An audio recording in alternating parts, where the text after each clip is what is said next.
¿Qué tal si se pone de pie, mi hermano? Vamos a orar, ¿qué les parece? Para que vayamos entrando en materia, escuchando el consejo del Señor y a ver qué el Señor tiene, qué tiene hoy para nosotros, mis hermanos. Vamos a orar, ¿qué les parece? Amén. Bendito Dios, Señor de toda gloria, de toda honra. Una vez más, gracias te damos, Padre, por este día, Señor, que tú nos has dado. Padre, te pedimos que hables a nuestros corazones, que hables al corazón de tu iglesia, mi Dios, que nos muestres tu palabra, mi Dios, que nos hace falta mucho, mi Dios. Bendice tu iglesia y bendice mi vida, en el nombre de Jesús. Amén y amén. Y así de pie, mi hermano, abra su Biblia ahí en Génesis. Génesis, capítulo 21, versículo del 1 al 3, por favor. ¿Estamos ahí, hermanos? Dice la palabra de Dios: visitó Jehová a Sara como había dicho, e hizo Jehová con Sara como había hablado. Y Sara concibió y dio a Abraham un hijo en su vejez, en el tiempo que Dios le había dicho. Y llamó a Abraham el nombre de su hijo que le nació, que le dio a luz Sara, Isaac. Hasta ahí, mi hermano. Toma asiento, por favor. Después de muchos años de espera, el nacimiento de Isaac se cumple finalmente. El nacimiento de Isaac se cumple finalmente. Abraham tuvo que esperar 25 años desde que Dios le prometió un hijo. 25 años. Abraham tenía 75 años cuando Dios lo llamó. En Génesis, capítulo 12, versículo 4, dice que era Abraham de edad de 75 años, mis hermanos. Tuvo que esperar 25 años para que la promesa se cumpliera. Aquí podemos ver cómo es la fidelidad de Dios en cumplir sus promesas. A Dios no se le olvida nada. Él cumple lo que promete. Las Escrituras están llenas de ejemplos de que Dios es fiel a su palabra. Él no miente. Siempre cumple lo que promete a quienes le aman. A quienes le aman. ¿Qué dice Números? Capítulo 23, versículo 19. Dice Números 23, 19. Dice: Dios no es hombre para que mienta, ni hijo de hombre para que se arrepienta. Él dijo y no hará, habló y no lo ejecutará. ¿Se sabe que Dios ha dejado muchísimas promesas en su palabra? En su palabra hay muchísimas promesas. Los estudiosos de la Biblia afirman que hay unas 3,573 promesas en la Biblia para todos los que confían y esperan en Dios. 3,573 promesas en la Biblia. Pero debemos tener presente y en nuestra mente, mis hermanos, que Dios ha dejado condiciones que hay que cumplir para que esas promesas se hagan una realidad. Todo tiene una condición. Todo tiene una condición. Por ejemplo, amar a Dios y guardar sus mandamientos para que todos los días de tu vida sean prolongados. ¿Tú quieres longevidad en tu vida? Ama a Dios. Guarda sus mandamientos y tendrás varios años de vida. Deuteronomio 6:5, no lo busque. Otro ejemplo es pedir con fe, no dudando nada para recibir. Santiago 1:6. ¿Cómo debemos pedir? Con fe, no dudando nada. ¿Para qué? Para que recibamos. Para que recibamos. Otro ejemplo es servir a Dios. Y Él bendecirá tu pan y tus aguas y quitará toda enfermedad del medio de ti. Éxodo 23:25. ¿Tú quieres sanidad en tu vida? Sirve a Dios y a su tiempo Él te sanará. Te sanará. Esforzarnos y ser valientes para que las promesas que estamos esperando se cumplan. Josué 1:9. ¿Quieres que tu promesa se cumpla? Esfuérzate y sé valiente. Esfuérzate y sé valiente. Pero también debemos estar conscientes que las promesas no se cumplen de un día para otro. El proceso de cumplimiento de una promesa puede ser inmediato, a mediano o a largo plazo, pero Dios lo hará en el tiempo perfecto, no antes ni después, sino en el tiempo perfecto. Será en el momento preciso de acuerdo a la buena voluntad de Dios, que es agradable y perfecta. Pero Dios siempre cumplirá lo que ha prometido en su propio tiempo. Y esto es lo que le dijo Dios a Abraham: tendrás un hijo. Y a Abraham lo tuvo. Tuvo que esperar 25 años, mis hermanos. 25 años. ¿Usted se imagina qué tanto tiempo es 25 años? Esperando una promesa de Dios. Si fuéramos nosotros, ¿qué hubiéramos hecho? Nos hubiéramos olvidado hasta de la promesa ya, ¿verdad? Hasta de Dios. Esperamos un mes, un año, 5 años, 10 años, 15 años, 25 años tuvo que esperar a Abraham y Sara. Así que no hay necesidad de desesperarse, mis hermanos, o sentirse decepcionados si las cosas no suceden de inmediato, Si te sientes que tu promesa tarda y que Dios guarda silencio y no responde, no te afanes. No te afanes, presenta todo en oración a Dios y Dios te dará la paz que necesitas para esperar el cumplimiento de tu promesa. Pero no te afanes, no te canses de esperar en Dios. ¿Qué dice Filipenses 4, 6 al 7? Dice: por nada estéis afanosos, sino sean conocidas vuestras peticiones delante de Dios en toda oración y ruego con acción de gracias. Y la paz de Dios, que sobrepasa todo entendimiento, guardará vuestros corazones y vuestros pensamientos en Cristo Jesús. Amén. La pregunta es: ¿cómo debemos esperar? ¿Cómo debemos esperar? Con paciencia. Con paciencia, mis hermanos, con paciencia. Y mientras Dios cumple sus promesas en nosotros, ¿qué está haciendo Dios? Mientras estamos esperando, Él trabaja en nuestro carácter, en nuestro corazón, en nuestra personalidad, en nuestras actitudes, para ir perfeccionándonos para recibir lo que nos ha prometido. Así que no se desespere. Yo sé que todos aquí le hemos pedido algo a Dios. Por lo menos yo sí. Y no nada más una cosa, varias cosas. Y hay algunas cosas que todavía no las he visto. Pero por lo mientras, el Señor sigue trabajando en mi vida. Sigue trabajando, moldeándome. Y a su tiempo de Él lo hará, mi hermano. Así también a su tiempo de Él lo hará en su vida. Así es que no se desespere. Amén. Por eso la espera en Dios vale la pena, mi hermano. Vale la pena esperar en Dios. Amén. Dios prometió a Abraham en hacer en él una gran nación. Prometió bendecirle en gran manera y también ser de bendición al mundo a través de su hijo Isaac, el hijo de la promesa. Y esto nos hace preguntar: ¿por qué Dios esperó tanto tiempo para darle un hijo a Abraham? ¿Por qué tuvo que esperar Dios muchísimo tiempo, 25 años? ¿Por qué no se lo dio al año siguiente, o a los 2 años, a los 3 años?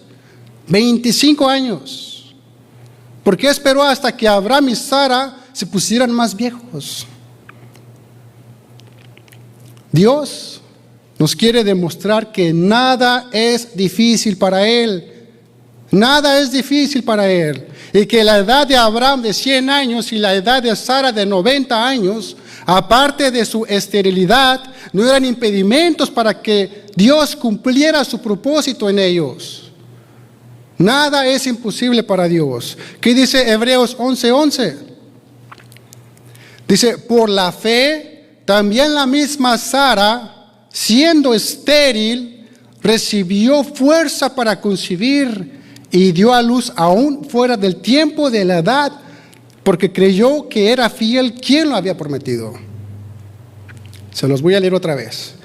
Por la fe también la misma Sara, siendo estéril, recibió fuerza para concebir y dio a luz aún fuera del tiempo de la edad, porque creyó que era fiel quien lo había prometido.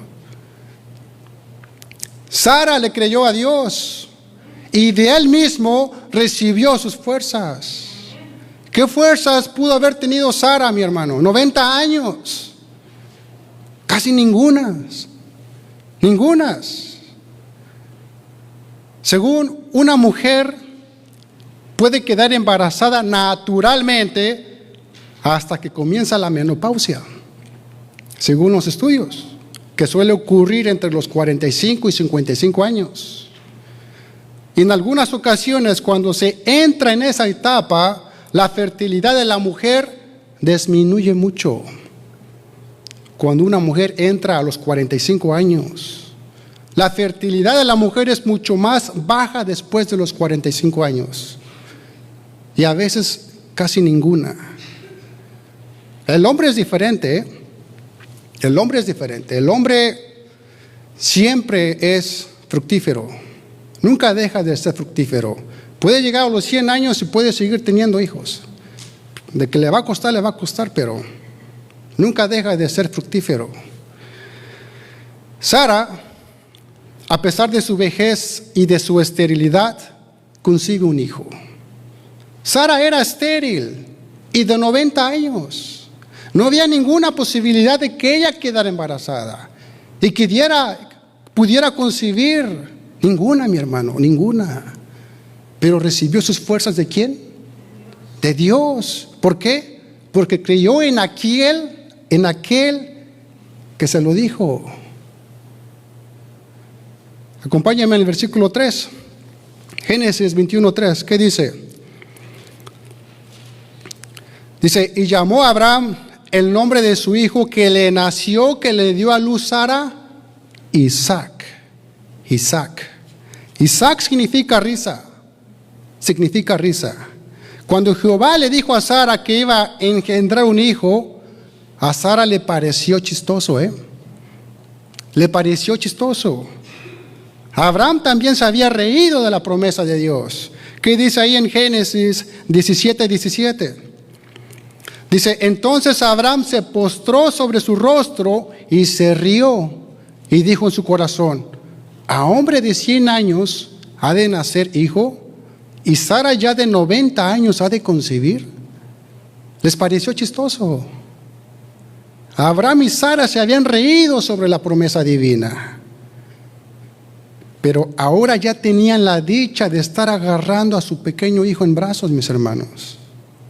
Qué escena, ¿verdad? Primero se les hace chistoso. Y 25 años después ya tienen a su criatura en sus brazos. Aquel que se había reído de la noticia ahora le está poniendo a su hijo el nombre de Isaac. Qué bonito, mi hermano. Así es cuando Dios obra en nuestros corazones y concede nuestras peticiones. Dios ha concebido peticiones en mi vida. Y cuando miro la mano de Dios, eso me fortalece, aumenta mi fe. Me hace sentir que Dios está al tanto de mi vida.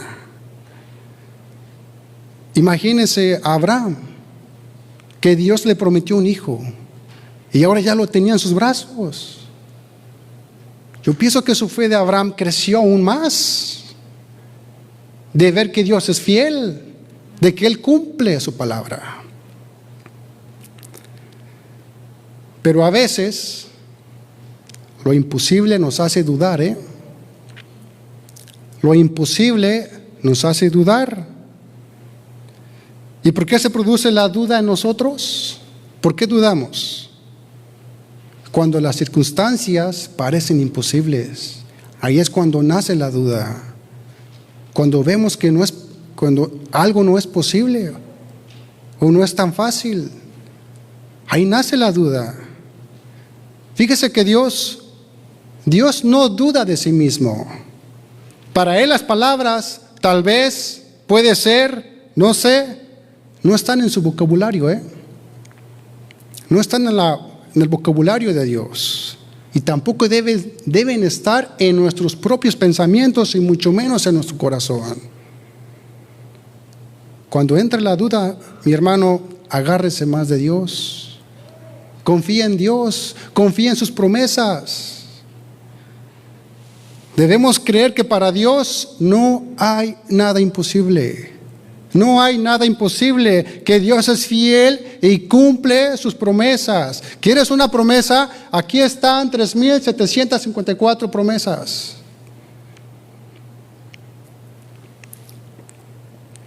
¿Qué dice el versículo 4?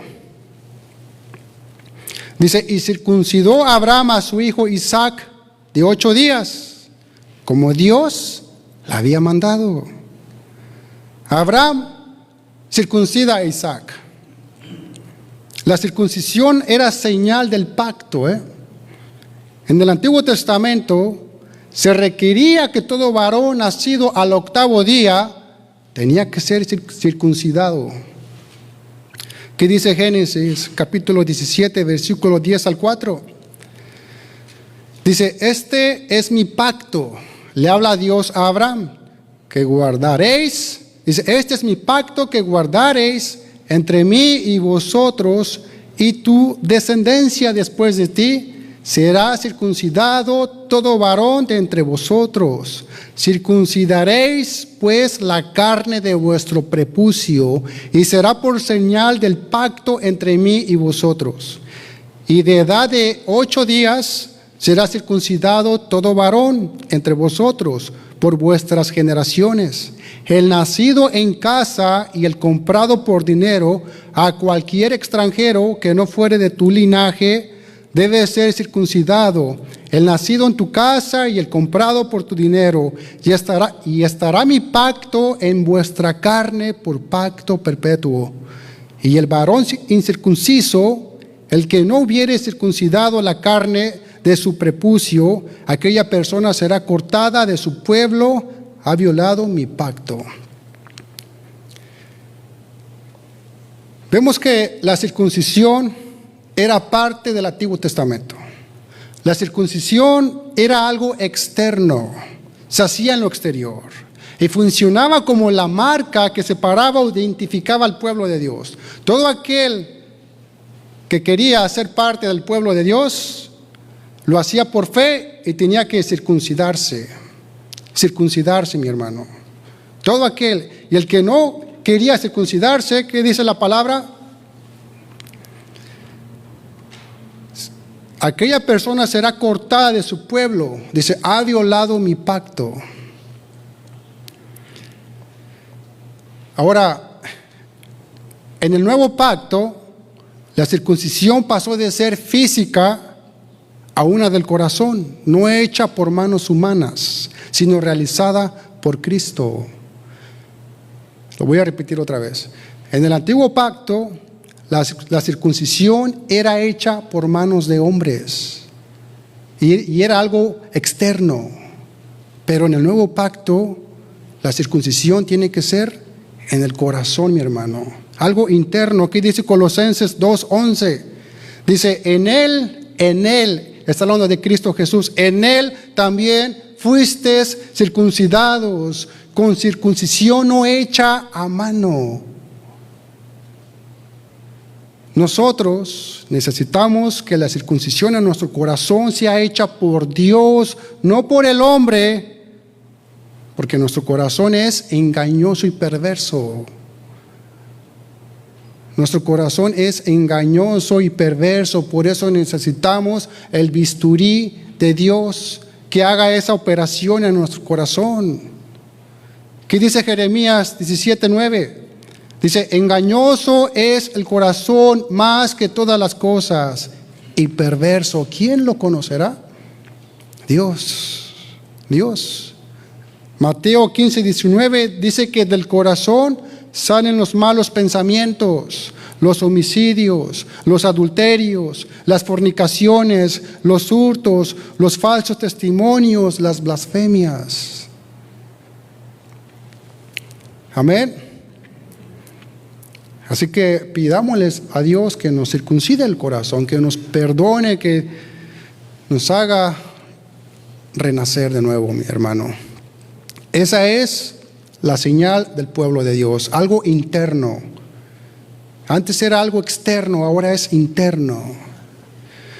Dice el versículo 5 al 7. Génesis 21, 5 al 7 dice: y ya era Abraham de 100 años cuando nació Isaac su hijo. Entonces dijo Sara: Dios me ha hecho reír, y cualquiera que lo oyere se reirá conmigo. Y añadió: ¿quién dijera a Abraham que Sara habría de dar a mamar a hijos? Pues le ha dado un hijo en su vejez. Vemos que Sara se alegró. Dios me ha hecho reír, dijo Sara. Aunque ya vieja y sin muchas expectativas, el Señor trajo risa a su vida. El Señor trajo gozo y alegría en la vida de Sara. Hermanos, no importa las circunstancias en las que estamos pasando, Dios las puede revertir al grado de que de la falta de esperanza nos dé esperanza, de la tristeza nos dé alegría, del llanto nos dé risa. Para Dios no hay nada imposible. Dios puede hacer lo que nosotros no podemos hacer. Y esto es lo que hizo Dios con Sara. En pocas palabras, aquí Sara experimentó lo que dice el Salmo 30:11. Dice: has cambiado mi lamento en baile, desataste mi cilicio y me ceñiste de alegría. Dios cambió la tristeza de Sara en baile y la ciñó de alegría cuando nació Isaac. También experimentó lo que dice el Salmo 103 al 9. Dice: Él hace habitar en familia a la estéril, que se goza en ser madre de hijos. Aleluya. Amén. Versículo 8. Dice: y creció el niño y fue destetado. E hizo Abraham gran banquete el día que fue destetado Isaac. Según la costumbre judía, en el momento en que se destetaba un niño, era motivo de celebración. ¿Por qué? Porque un niño destetado había sobrevivido la frágil etapa de la infancia. Por eso se celebraba al ser destetado ese niño. Y ahora podía comer alimentos sólidos en lugar de ser amamantado por su madre. Por eso celebraban la destetación del niño. Según el destete, podría ocurrir entre los 3 y los 5 años de edad. Y eso lo podemos ver en la actualidad, ¿verdad? Bueno, eso era la Biblia, ¿eh? Ahorita ya nada más 6 meses y ya las madres le quitan el pecho al bebé, ¿verdad? Y luego le meten el chupón, ¿verdad? La fórmula. Si recordamos bien, Samuel fue destetado antes de ser llevado al sacerdote Elí para servir al Señor. Samuel. ¿Qué dice 1 Samuel 1:24? Dice: después que lo hubo destetado, lo llevó consigo con 3 becerros, un efa de harina y una vasija de vino, y lo trajo a la casa de Jehová en Silo, y el niño era pequeño. Muchos pensamos que cuando Ana tuvo a Samuel, lo pudo haber llevado en 6 meses, ¿verdad? 1 año de vida. Pero imagínense qué va a hacer Elí, el sacerdote, con un niño de 1 año de vida, ¿verdad? Samuel ya tenía por lo menos 3 años a 5 años. Él ya comía alimento sólido. Amén. ¿Qué dice el versículo 9? Dice: y vio Sara que el hijo de Agar la egipcia, el cual ésta le había dado a luz a Abraham, se burlaba de su hijo Isaac. Cuando celebraban el destete de Isaac, ¿verdad? Sabemos que Abraham era un hombre rico. Y en esa cultura se celebraba. De hecho, los judíos en la actualidad, ellos celebran el destete de sus hijos aún. Para ese tiempo, Samuel, el hijo de Agar, ya tenía entre 16 a 19 años. Cuando Abraham tuvo a Samuel, Abraham tenía 86 años, ¿verdad? Génesis 16:16. Entonces, cuando estaban celebrando el destete de Isaac, Ismael ya tenía entre 16 a 19 años. Ya no era un niño, sino un muchacho, casi un adulto. Pero tristemente, mis hermanos, tristemente en esta celebración fue la ocasión para que se revelara lo que había en el corazón de Ismael. Ismael, que era el primogénito de Abraham, se burlaba de Isaac. Se burlaba de Isaac. Se burlaba de Isaac. ¿Qué dice? Y vio Sara que el hijo de Agar, la egipcia, el cual ésta le había dado a luz a Abraham, se burlaba de su hijo Isaac. Seguramente Ismael y su madre Agar, al ver que Abraham no tenía otro hijo, pensaba que Ismael sería el heredero único de Abraham. Génesis 21:9 dice que Ismael se burlaba de Isaac. Mientras que todos se gozaban y se reían de alegría por la vida de Isaac, había uno que estaba riéndose, pero burlonamente. Y ese era Ismael. ¿De qué se reía Ismael? O más bien, ¿de qué se burlaba Ismael? Muy posible que se estuviera burlando pensando de que Isaac no sería el heredero de Abraham por no ser el primogénito. El primogénito fue Ismael. ¿Pero quién era el hijo de la promesa? Isaac. Isaac. Sara se dio cuenta de esta actitud pecaminosa de Ismael. ¿Y qué hizo Sara? E inmediatamente procedió a hacer algo al respecto. Agar e Ismael son expulsados de la casa de Abraham. Versículo 10 que dice: por tanto dijo a Abraham, le dijo Sara a Abraham: echa a esta sierva y a su hijo, porque el hijo de esta sierva no ha de heredar con Isaac mi hijo. La actitud de Sara al decirle a Abraham que expulsara a Agar y a su hijo pudo no haber sido la mejor, porque lo dice con desprecio: echa a esta sierva y a su hijo, porque ella no ha de heredar lo que es de Isaac.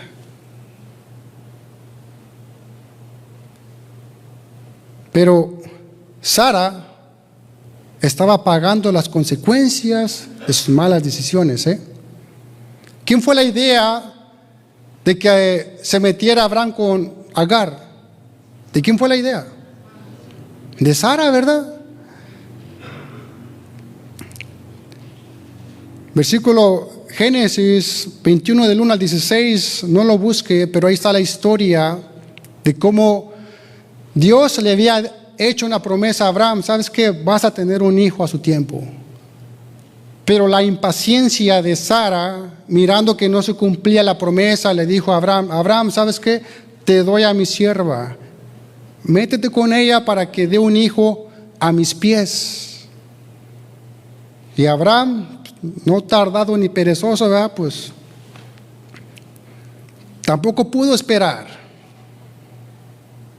Y ahora Sara estaba pagando las consecuencias. Estaba pagando las consecuencias.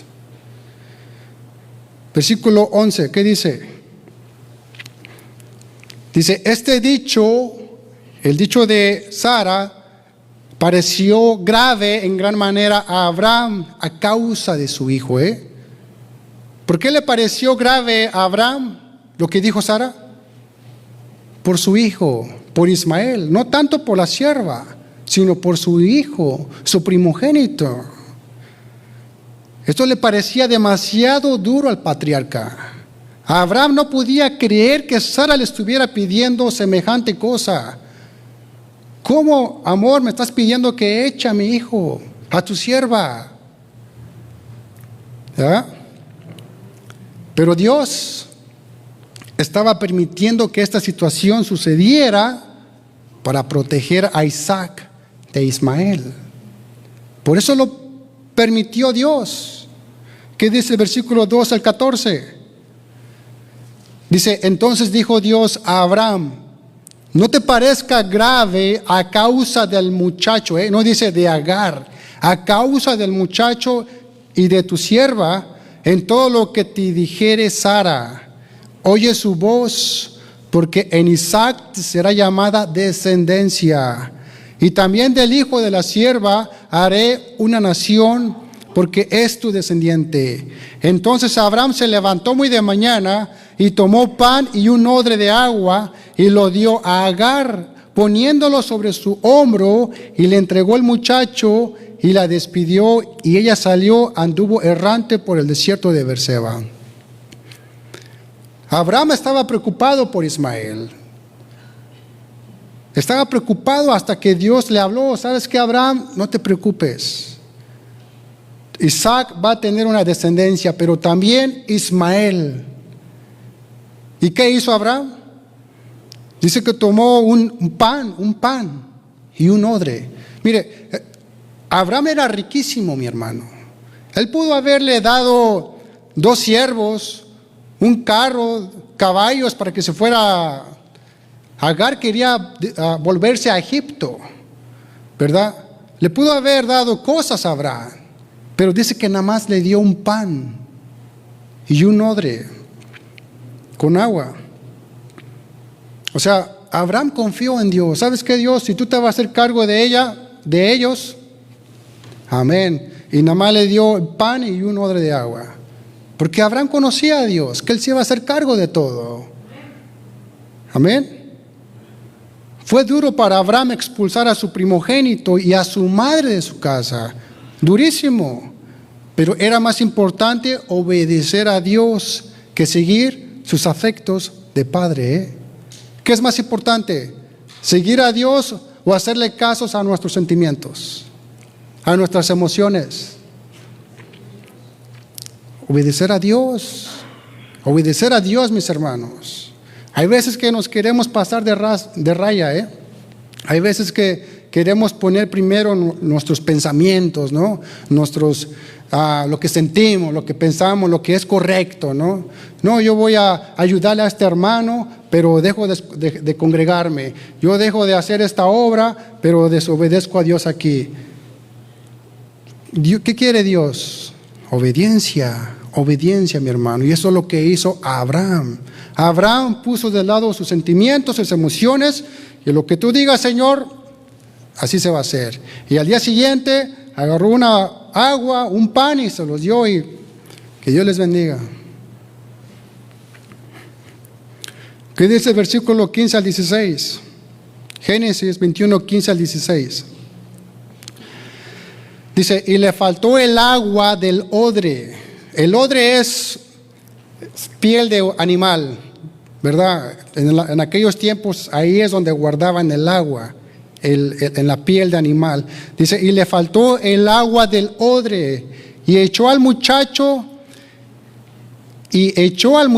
debajo de un arbusto. Aquí ya está Agar e Ismael en el desierto, Ya habían, me imagino, caminado, tomado su rumbo, y dice que les faltó el agua, del odre, y echó al muchacho debajo de un arbusto. Dice, en el 16 dice, y se fue y se sentó enfrente a distancia de un tiro de arco, porque decía, no veré cuando el muchacho muera. Y cuando ella se sentó enfrente, el muchacho alzó su voz y lloró. Evidentemente en el desierto les faltó el agua. Ismael, aunque era un joven fuerte y saludable, empezó a debilitarse a tal grado que ya no podía caminar más.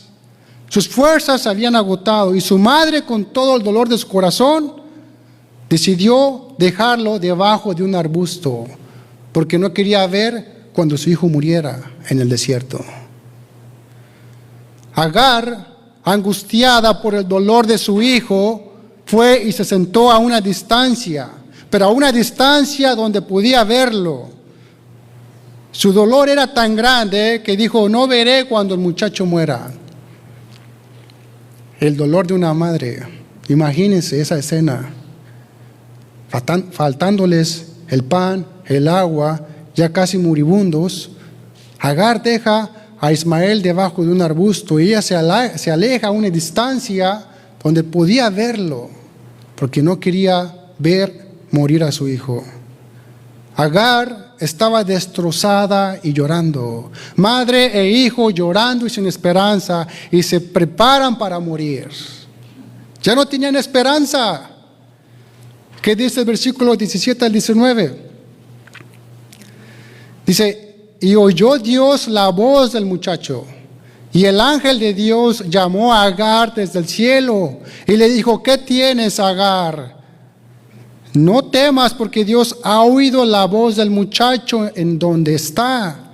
Levántate, alza al muchacho y sosténlo con tu mano, porque yo haré de él una gran nación. Entonces Dios le abrió los ojos y vio una fuente de agua, y fue y llenó el odre de agua y dio de beber al muchacho. El ángel le dijo: ¿qué tienes, Agar? ¿Ya se te olvidó la promesa que te hizo Dios? Antes de que esto sucediera, Abraham ya se había ido de su señora. Ahí en el versículo Génesis 16, 4 al 5, ¿verdad? Abraham ya sabía, en una ocasión, cuando quedó embarazada, también Agar miraba mal a Sara, ¿verdad? Y quiso Mara, la despidió y la echó fuera. Agar en el desierto, se le aparece un ángel y le dice: ¿sabes qué, Agar? Devuélvete a tu señora. Le dice el ángel: ¿qué tienes, Agar? Dice en el 19: entonces Dios le abrió los ojos y vio una fuente de agua, y fue y llenó el odre de agua y dio de beber al muchacho. La palabra fuente en el original quiere decir pozo. Un pozo. La pregunta es: ¿en dónde estaba ese pozo todo el tiempo que Agar y su hijo lloraron y se lamentaron de su mala situación? Dice versículos 18 al 19: levántate, alza al muchacho y sosténlo con tu mano, porque yo haré de él una gran nación. Entonces Dios le abrió los ojos y vio una fuente de agua. ¿Dónde estaba esa fuente? ¿Dónde estaba ese pozo? Siempre estuvo allí. El pozo siempre estuvo allí.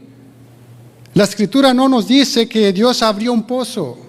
Tampoco dice que los ángeles cavaron un pozo.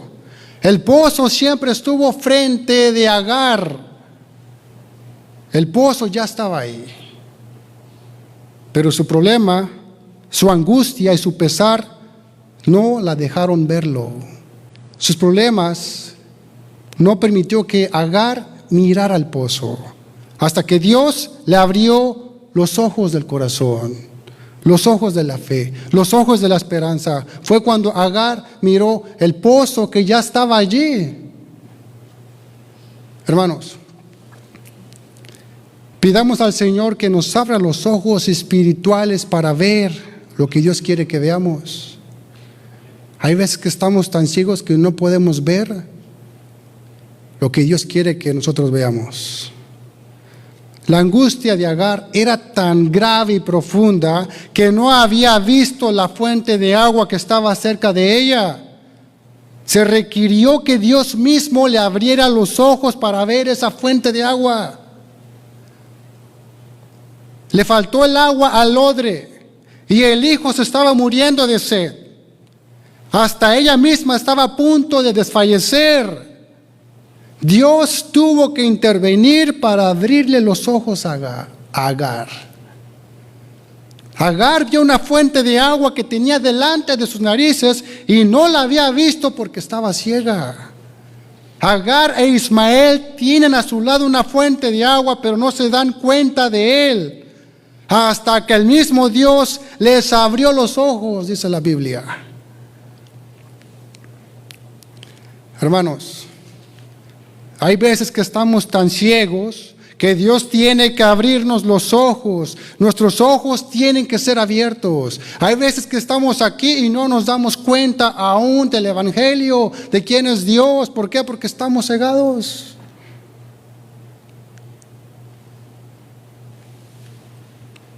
Agar está sedienta y su muchacho se está muriendo, y sin embargo ella no puede ver una fuente cercana de agua. Ya estaban a punto de morir. Ahí estaba la fuente, cerca de ella, pero no la ven. No la ven, no la perciben, no se dan cuenta. ¿Qué nos dice esto? Que a veces estamos ciegos espiritualmente, muy ciegos. Muchas veces somos incapaces de ver y percibir la verdad y la realidad espiritual. No lo percibimos. Hay veces que tenemos la mente enceguecida. La mente enceguecida. Tenemos ojos y no vemos. Tenemos oídos y no oyemos.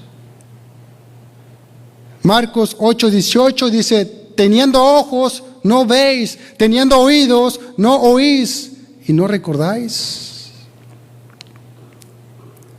Hermanos, esta ceguera espiritual es causada por el Dios de este siglo.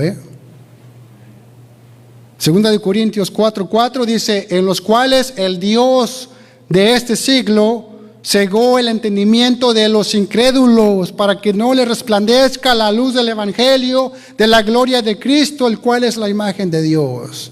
El Dios de este siglo es Satanás.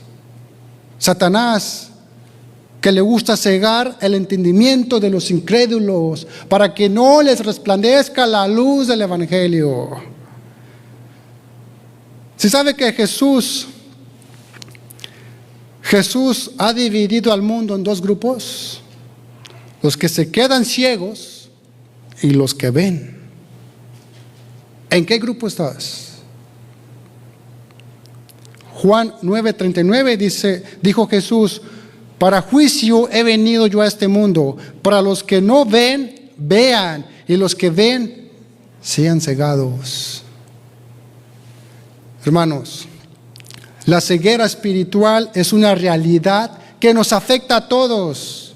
Nos afecta a todos. Naciones enteras, ciudades, familias e incluso iglesias pueden volverse espiritualmente ciegas. Entonces la pregunta es: ¿qué esperanza hay para la ceguera espiritual? ¿Hay esperanza? Claro que sí. Solo una: el evangelio de nuestro Señor Jesucristo. El evangelio de nuestro Señor Jesucristo. Hermano, no hay espiritualidad verdadera fuera de Cristo Jesús. No hay religión verdadera fuera de Cristo Jesús. Solo Jesucristo puede disipar las tinieblas que envuelven al hombre para darle luz a su vida. Solo Jesús, solo Dios puede dar vista a los ciegos. Amén. Puede ponerse de pie, por favor, hermano. Génesis 21:18-19. Le dice el ángel a Agar: levántate, alza al muchacho y sosténlo con tu mano, porque yo haré de él una gran nación. Entonces Dios le abrió los ojos y vio una fuente de agua, y fue lleno el odre de agua y dio de beber al muchacho. La angustia de Agar no le permitió ver lo que tenía enfrente.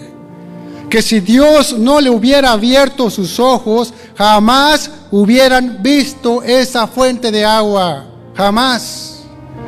La angustia de Agar era tan grave y profunda que no había visto la fuente de agua que estaba cerca de ella. Y algo similar pasa con nosotros. Que si nos enfocamos más en los problemas de la vida, en los afanes de este mundo, en las crisis de cualquier índole, no podremos ver el propósito de Dios. Al contrario, entra la duda, la desconfianza, la incertidumbre, y quitaremos nuestra mirada de Dios y la pondremos en los obstáculos. Y eso es lo que hizo Agar. Dios mismo tuvo que abrirle los ojos a Agar para ver esa fuente de agua.